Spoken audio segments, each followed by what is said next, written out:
Breaking right now, 3 young men found guilty for their roles in a deadly shooting at a Sweet 16 party in Douglasville are in court right now learning their fate. Atlanta News First Don Shipman is live at the Douglas County Courthouse. And Don, the families of the 2 teens killed read very emotional statements.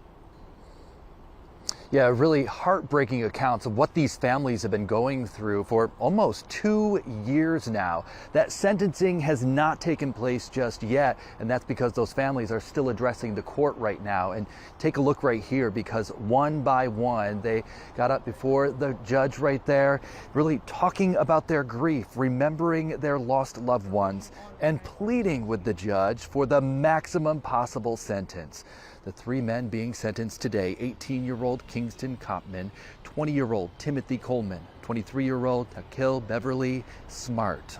They were convicted on several assault, gang, and gun-related charges, all associated with the shooting that killed 2 teens attending a Sweet 16 party back in March of last year. Now, 10 others were injured in that shooting. The sister of one of the 2 teens killed emotionally addressing the court. I was the one who had to call my mom to let her know that her daughter was shot. 10:44 p.m. is ingrained in my soul.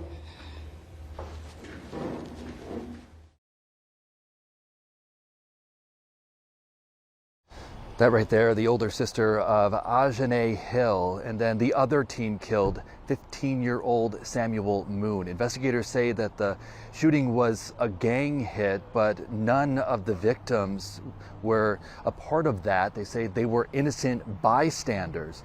4 other men connected to the shooting pleaded guilty last year. Again, we're still waiting right now for the sentencing of these 3, and that should happen at any moment. We'll keep you posted. We're live here in Douglas County. Don Shipman, Atlanta News First.